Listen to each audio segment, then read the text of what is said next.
beaucoup de gens avec qui je parle, ils me disent j'utilise pas de cloud. Cloud, on l'utilise. Donc ça c'est un premier. Et la réponse que j'ai à ça, c'est prenez, si vous utilisez un smartphone, coupez la connexion Internet et regardez si votre téléphone est toujours smart. Sérieusement.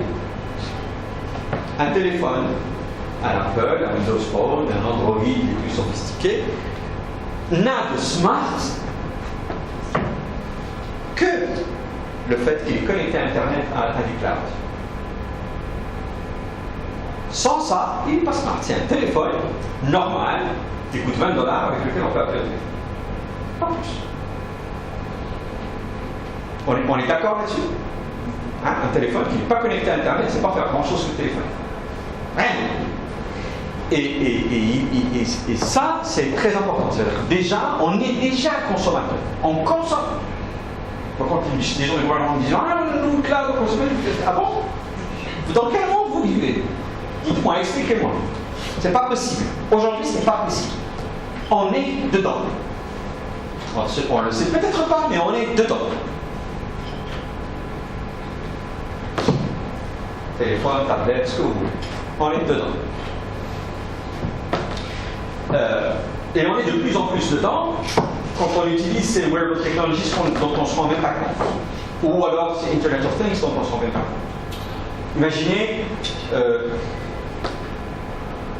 Imaginez une ville dans laquelle les lumières de la ville, donc comment on appelle ça,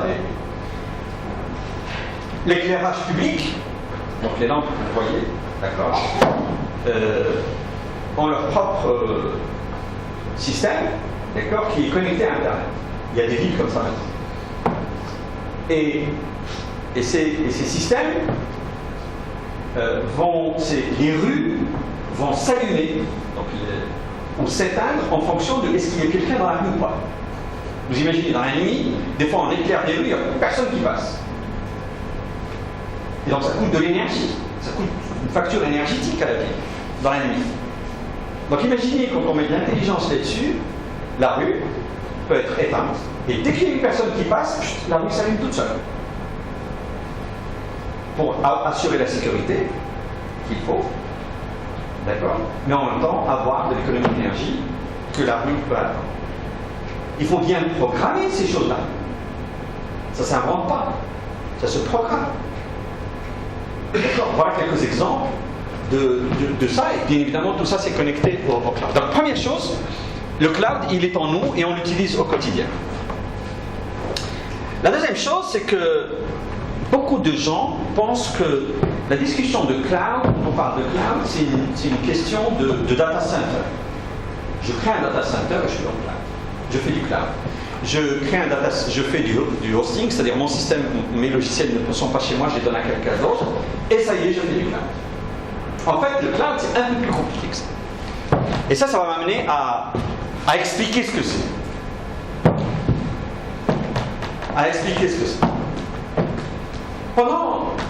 Je vais prendre un exemple, pour bien comprendre ce dont on parle.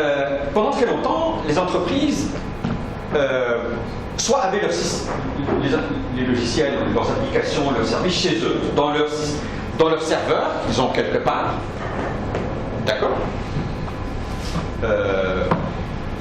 Donc c'est des choses qui sont privées, c'est eux qui les gèrent.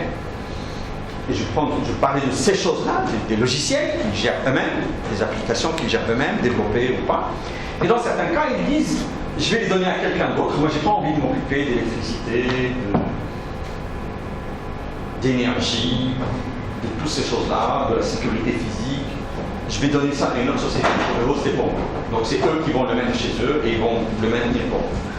Ça c'est la partie, ce qu'on appelle du hosting. Et alors, ce qui est intéressant, c'est que, imaginons qu'une des applications qu'ils ont, pour simplifier, ils ont de la messagerie. Une application de messagerie. Pour faire des messages. D'accord? Cette entreprise, en interne, ils font de la messagerie. Et puis un jour, ils doivent recruter des stagiaires. D'accord? Ou recruter un certain nombre de... pour monter en charge. D'accord? Et donc, qu'est-ce qu'ils vont faire? Ils vont dire, tiens, j'ai besoin de 50 stagiaires supplémentaires. Et pour avoir ces 50 stagiaires supplémentaires, il faut peut-être acheter des serveurs supplémentaires, acheter un peu plus de disques pour pouvoir gérer leurs problématiques, etc. Dans le monde actuel, qui n'est pas cloud, qu'est-ce qu'on fait? On appelle la personne, on dit s'il te plaît, j'en veux 50, que ce soit en interne ou en externe, on lui dit d'accord, attends, je vais aller acheter les serveurs, je vais aller acheter le stockage, je mets ça dedans, je configure, voilà tes 50. Ça peut durer une semaine, ça peut durer 48 heures, ça peut durer un mois, ça peut peut-être durer 6 mois, parce que c'est une entreprise, il faut qu'elle fasse un appel d'offres, on n'achète pas du matériel comme ça, on achète des choses comme ça, blablabla. Ça, c'est l'ancien monde. Le nouveau monde, quand on fait du cloud, cette entreprise va aller sur un portail, interne ou externe, peu importe. Elle va dire, j'en veux 50. Et au moment où elle appuie sur le bouton, elle a 50. Comment ça s'est fait derrière?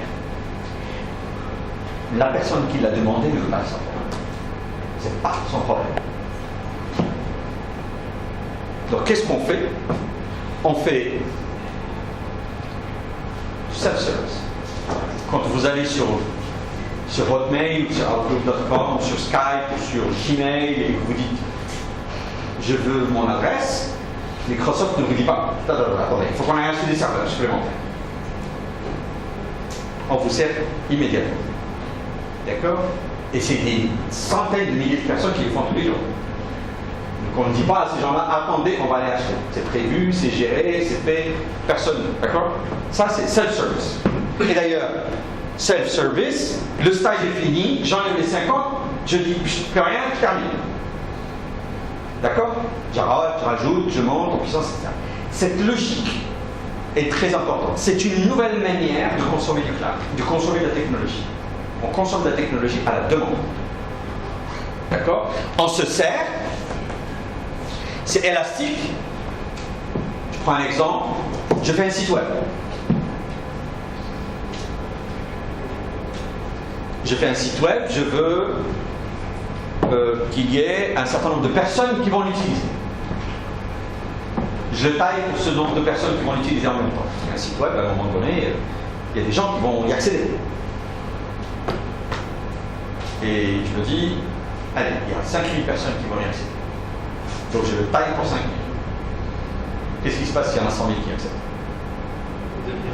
Comment? S'il fonctionne encore. S'il fonctionne, il tombe.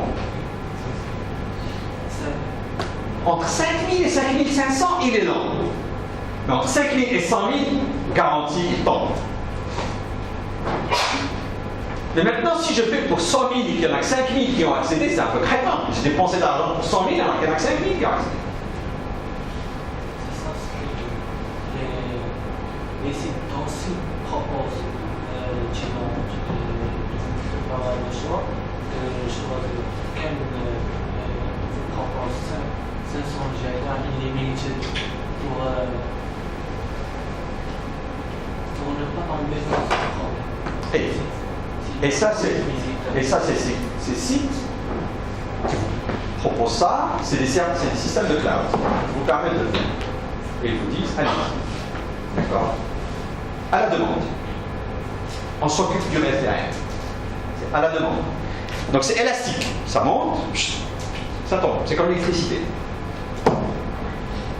Vous imaginez chez vous, à la maison, si à chaque fois que vous devez allumer l'électricité, vous dites, l'IDEC ou la RAD, je ne sais pas qui est l'entreprise ici à Laval, je dis attendez, il faut que j'achète un compteur, je remets ça ne fonctionne pas.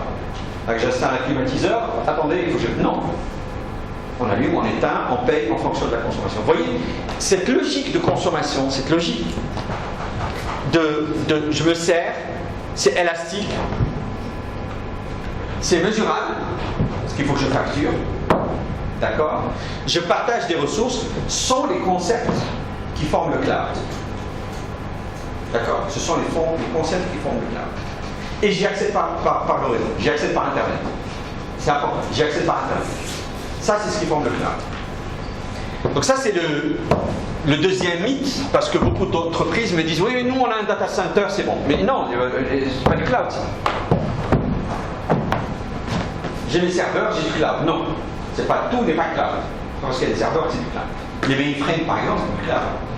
D'accord? Si on a prévu une certaine capacité, si j'ai besoin de plus de capacité, je suis obligé d'appeler IBM qui viennent mettre plus de serveurs, plus de disques, plus de composés. Je ne pas. Même si ça ne monte pas tout seul. D'accord? Alors, l'autre mythe, le cloud, c'est en gros, c'est des applications. C'est le monde de... Voilà, j'ai des applications et voilà, ça c'est du cloud, ou c'est des services. En fait, c'est un peu plus compliqué que ça. L'informatique aujourd'hui, quand on parle de cloud, avant de parler de cloud, quand vous regardez un système d'information, vous avez une informatique, il y a plusieurs choses dedans. Ça c'est l'informatique traditionnelle. Donc vous avez le réseau, vous avez du stockage, vous avez des serveurs pour faire des calculs, vous pouvez avoir des couches de virtualisation pour pouvoir séparer les applications, le système d'information de la partie physique, des réseaux, des choses physiques. Vous avez le système d'exploitation, parce qu'il faut bien un système d'exploitation à un moment donné pour que ça fonctionne. Vous avez éventuellement du middleware, une runtime, des données et les applications. Ça, c'est l'ensemble du stack qu'on trouve dans un système. Quand on fait du cloud, d'accord, on peut avoir différents types de services qu'on consomme dans le cloud. Et en gros, l'industrie s'est mise d'accord pour catégoriser. Et il y a 3 types de choses.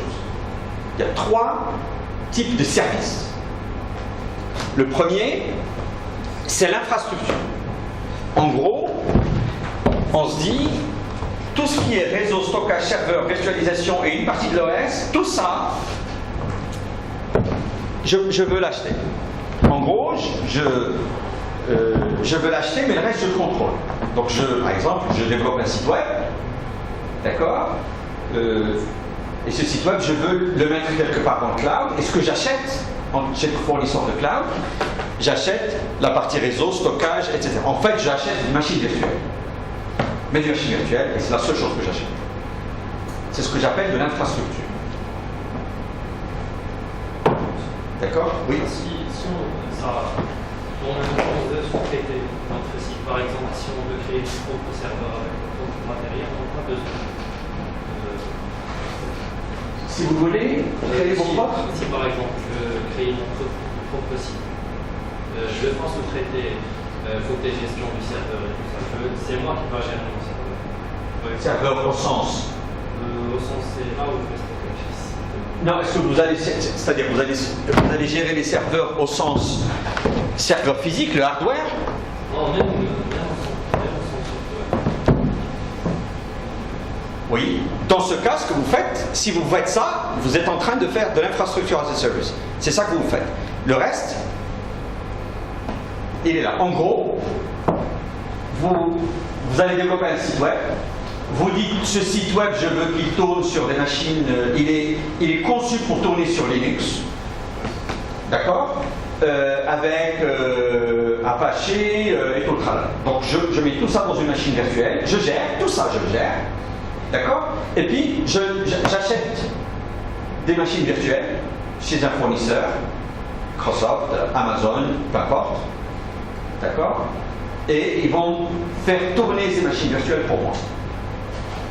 Mais je gère tout le reste. Si j'ai un bug dans mon application, c'est mon problème. Si mon serveur tombe, si j'ai un bug, Amazon ne le sait pas, Microsoft ne le sait pas. Je dois le gérer. Je gère la mise à jour des machines de l'OS. D'accord? Je gère tout ça. Je gère mon code, je compile, je gère tout ça, c'est moi qui gère. C'est le modèle dont on parle. C'est ce que j'achète, c'est ce que j'appelle infrastructure as a service. Ça va? Le deuxième niveau, c'est ce que j'appelle platform as a service. Platform as a service, c'est un autre domaine dans lequel je dis, en gros, le système d'exploitation, je ne le gère plus. C'est plus mon problème. Je ne fais pas de mise à jour, je ne fais pas de patch, je fais pas de... Je dépends de ce système d'exploitation. D'accord? Et je vais y accéder par des API. On est d'accord? Mais il y a plein de choses que je ne gère pas. Par exemple, je ne gère pas la montée en puissance. C'est fait pour moi. Je ne gère pas le